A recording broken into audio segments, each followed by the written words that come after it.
Hi, this is Dr. Maloney talking to you briefly about prostate cancer. This is something my family has suffered from, and my answer to most people is that prostate cancer overwhelmingly is overdiagnosed, underdiagnosed, misdiagnosed, diagnosed using the wrong testing, and for the most part, okay, let's put it through this. Let's go through the testing for prostate cancer, right? So you have the digital rectal examination, every man's favorite thing.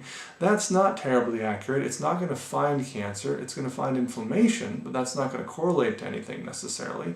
That digital rectal examination, if it's done prior to your PSA testing, will raise the levels of your PSA artificially based on the massage of the prostate. It'll release more prostate-specific antigen when you massage it. So I see people who have elevated prostate-specific antigens, and their doctor is a very large-fingered individual, and he did it right before the lab test.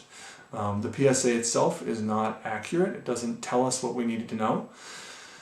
And it predisposes people to have a lot of biopsies done. Those biopsies are this needle stick, and they don't catch all of the active cancers. You're doing a shotgun approach and possibly getting a few of the cancers. Maybe you get some. You often get tissue that looks funny and doesn't look like cancer, but it's dysplastic, and then people are already in treatment for it.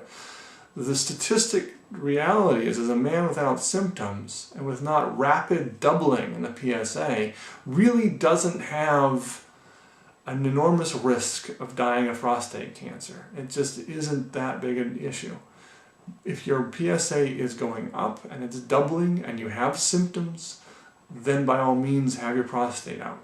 But if it's not doubling and you don't see a great increase in symptoms, please discuss with your doctor watchful waiting. What's going to happen here? What are we looking for? If you're not seeing that rapid increase in levels, and talk to the big guys. Talk to the guys down in the major centers, and that's what really they're coming to. They're not using PSA as a reason for going in and getting this taken out. We're much more sophisticated at this point, and we're going to be in the process of getting some new testing out there that's going to change the way this is done.